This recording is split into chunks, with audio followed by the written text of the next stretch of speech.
Welcome back to Just Keep Parenting, everybody. Thanks for joining us today. Thanks for tuning in. We've been talking about Mr. Rogers' parenting.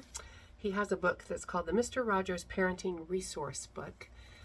It looks like this. And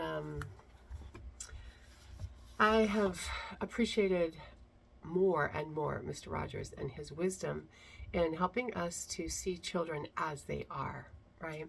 And not trying to make them into mini adults, but seeing them for who they are as children. I have a calendar on my desk that helps me remember a little bit more about Mr. Rogers. Today's calendar quote says, "The best thing a person can feel is to be accepted as they are, not as they will be when they grow up, but as they are now, right this very minute." One of the things that I am doing this year is participating in a Fred Rogers cohort group, and it has really helped me to slow down a bit with the children and to really think about who they are as little people and how I'm helping them as little people. So we're going to talk today about choosing playthings. We've been in the classroom, we've been dealing with a couple of issues with gunplay. And the teachers have often had questions about, how do we deal with this gunplay? I mean, we just need to stop it. I said, well, there's lots of research that talks about if we stop gunplay, they are going to take it underground, right? And so I thought maybe we need to talk a little bit more about choosing, how to choose playthings. And he has a great chapter in this book on how to choose playthings for children. The first thing he said is, it depends on what children are thinking about right now in their life, right? What are they dealing with at that moment? That's what we see coming out in their play. They might try on different roles, figure out what the world is like, or work through some of their feelings and concerns. Or they may want to play just for fun. I love that, right? Not necessarily for any reason, but I'm just playing for fun. So he talks about how, and we've talked about this in a couple of other videos, but how important it is to have open-ended playthings. So like blocks, stuffed animals, toy cars, or clay and art supplies, right? So that children can make of them whatever they are going through at the moment. If we have what he calls, what does he call it? He calls it single... I can't find it right now, but he calls it single toys, single action toys. There we go. Sorry. Single action toys, right? Their play tends to be limited, right? And they're trying to follow a formula when they play. And so we want to give them toys that there is no formula for. So he talks about themes. While children play with a wide variety of things and use them in uniquely different ways, there are usually just a few themes that children play about over and over again, right? It's the same thing reading books.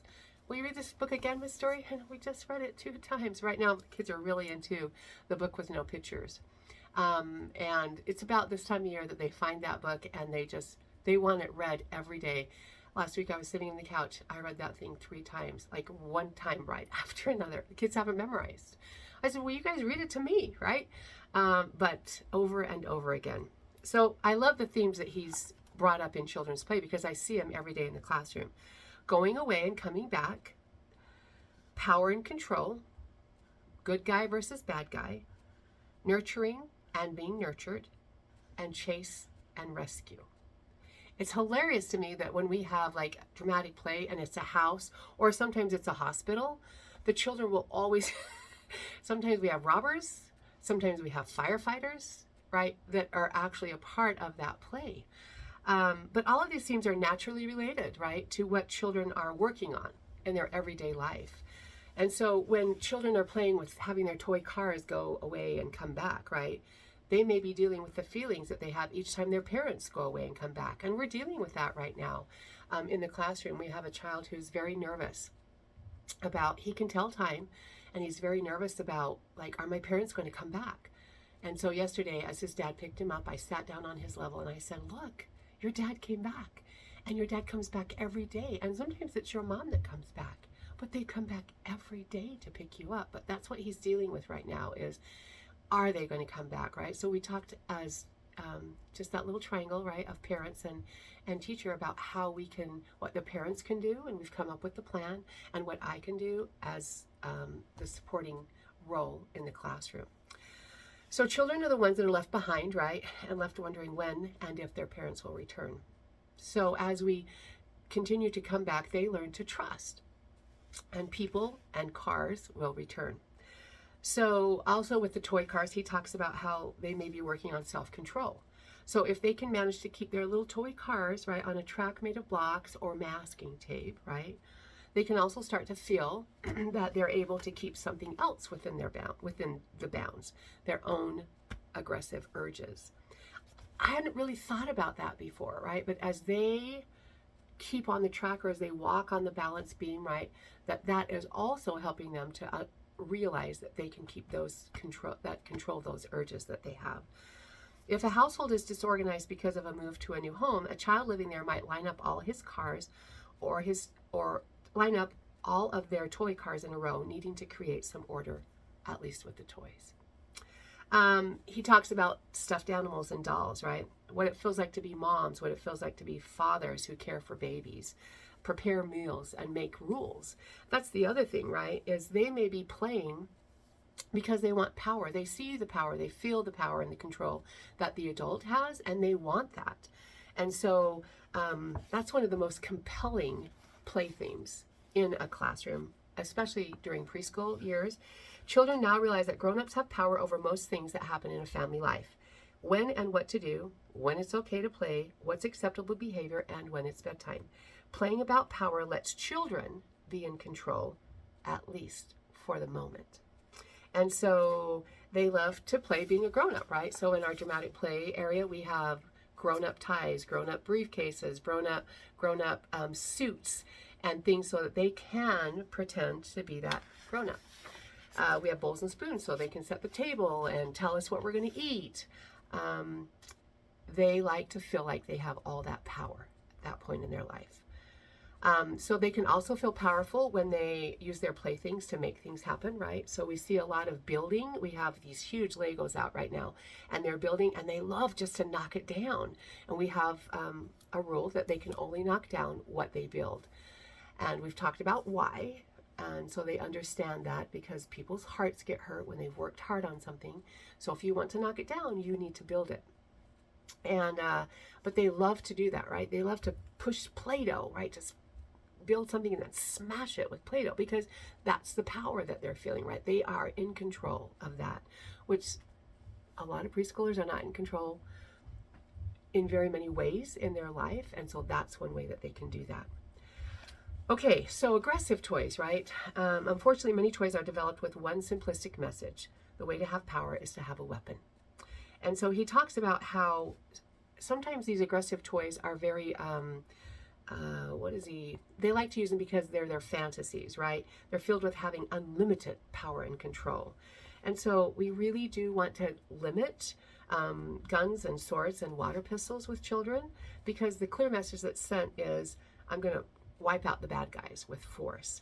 And so recognizing that they're doing all that they can to keep their inner bad guy in check, right?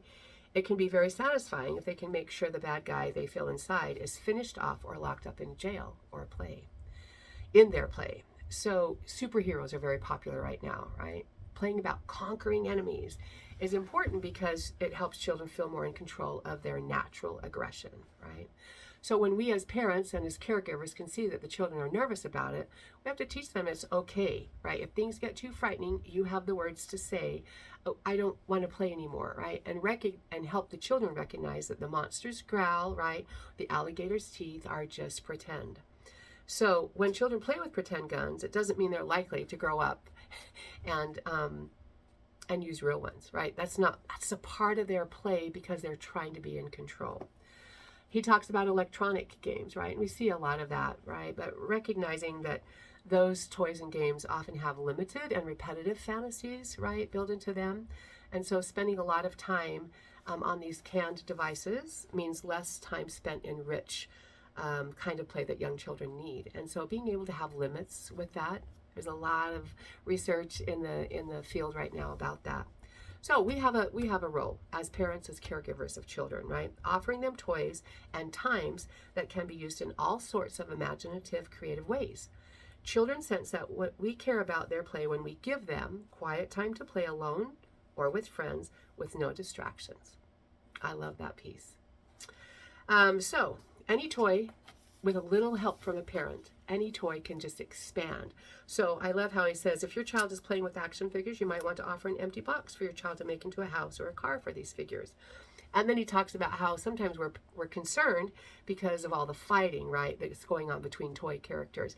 And he said, just as a parent, you can just say, look, you can make a hospital, right, or a home for the wounded people, right, with all the fighting. So we talk about that when the robbers come to our homes, right, in dramatic play. We talk about, okay, so we need some police officers to help us find and take care of, and how are we going to, right? So we can suggest things, and all of a sudden the play takes a different turn.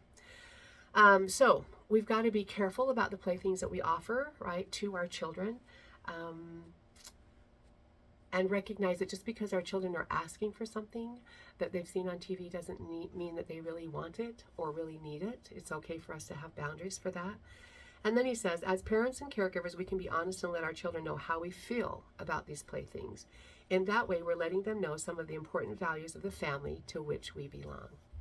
Children's play is their work, and the more we encourage children to play, the more we will be giving them an important resource for learning and growing all through their lives. So quickly, let's just go over the helpful hints. We've talked about most of them, right? But they need open-ended supplies. They can play with those according to whatever is important to them at the moment. Some of the best toys are inexpensive. I love how he says, before throwing something away, consider whether it can be recycled as a plaything. Thinking about everyday throwaways as playthings might even re-evoke your own childhood, and that in itself can be one of your greatest gifts to your child. The number 3 thing that he talks about is younger children are more likely to pretend with playthings that resemble the real thing, like realistic-looking toy telephones. As the children get older, they have more fully developed imaginations that they can take something that doesn't look like anything and make it work. And the 4th thing, many parents find that if they store toys in see-through containers, right, so the children can see what's inside, their children are more likely to go to those boxes to find what they need and be able to put it away as well. And the 5th thing is sometimes having too many toys available can be overstimulating and actually stifle their play. So consider rotating toys out. We did that last week with some things in the Science Center that the children aren't playing with anymore. So we rotated some different things in.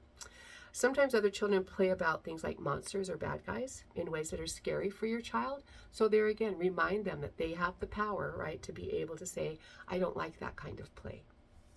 And the last thing is, before going to a store, tell your child ahead of time what you're planning to buy and let your child know that that's all you're going to buy, right? So that prevention piece that we've talked about many times before, how can we prevent problems from happening? So maybe it's too many toys, maybe it's having a conversation with them about before going to the store, maybe it's about rotating the toys so that we can prevent rather than having to stop and take care of the problem. Anyway, good luck as we choose playthings for our children, as we think about playthings for our children. That's probably half the battle, is are we thinking about how this can be used with our children? So just keep parenting.